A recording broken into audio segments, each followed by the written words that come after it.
एक जोड़ा रोमांच की तलाश में था, पर गलती से खलिहान में गिर गया। उनके सिर पर लगातार भारी चीजें गिर रही थीं। देखते ही देखते वे अनगिनत छुपे हथियारों से छेदे जाने वाले थे।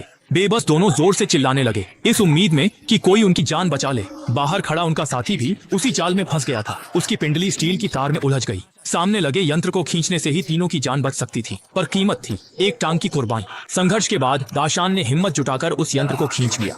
अगले ही पल स्टील की रस्सी कस गई और उसकी पिंडली मौके पर ही 8 टुकड़ों में कट गई। इसी समय गोदाम का बड़ा दरवाजा भी खुल गया। और यह तो बस शुरुआत थी। जब अन्ना दाशान के जख्म पर पट्टी बांध रही थी, तभी हाल ही में छूटे काले ने जाल में पैर रख दिया, क्योंकि उसने मोटरसाइकिल की खराबी छुपाई थी और उसे युवक को बेच दिया था, जिससे वह युवक घर लौटते समय ब्रेक फेल होने के कारण मौके पर ही मारा गया। और अब इस मोटरसाइकिल को एक जाल में बदल दिया गया है, जिसमें मशीन रुकती है जब मांस काटने वाली मशीन हैंड ब्रेक दबाए। जैसे ही इंजन की आवाज गूंजी, मांस काटने वाली मशीन तुरंत चालू हो गई। काले ने डर के मारे नीचे लगे हैंड ब्रेक को पकड़ने की कोशिश की, लेकिन तब तक ब्लेड कटाई शुरू कर चुके थे।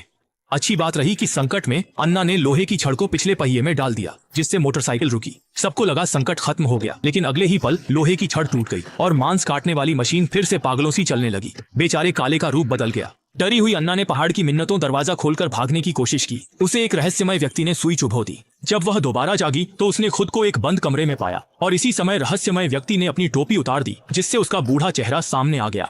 वह पुलिस द्वारा 10 साल से वांछित कुख्यात हत्यारा सांबियाओ था। उसने जिन लोगों की हत्या की थी वे सभी भयंकर अपराधी थे। दोनों ने पहले के चरण सफलतापूर्वक पार कर लिए थे, लेकिन अपराध स्वीकार न करने के कारण सांबियाओ ने उन्हें पश्चाताप का एक और मौका दिया। दाशान अपनी जवानी में लापरवाह था, जिसके कारण उसके 3 दोस्त कार दुर्घटना में मारे गए। और अन्ना का अपराध तो और भी अमानवीय था। वह अपनी बेटी के रोने की आवाज सहन नहीं कर पाई और उसने उसे जिंदा ही दम घोंटकर मार डाला। घटना के बाद उसने बच्चे को अपनी गहरी नींद में सो रहे पति के पास रख दिया, जिससे उसके पति को यह गलतफहमी हो गई कि उसने करवट बदलते समय बच्चे को कुचल दिया। पति पुलिस ले जाने के बाद वह अपराध बोध में डूब गया, अंततः आत्महत्या कर ली। इसके बाद सांगब्यू ने एक शिकार बंदूक निकाली और कहा कि वह दोनों को आखिरी मौका दे सकता है, लेकिन बंदूक में सिर्फ एक ही गोली है, यही उनकी आजादी की कुंजी है। यह कहकर वह मुड़कर चला गया। अन्ना ने सामने रखी शिकार बंदूक देखी और तुरंत उसके मन में बुरी नीयत आ गई। दाशान ने यह देखकर उसे रोकने की कोशिश की। उसका मानना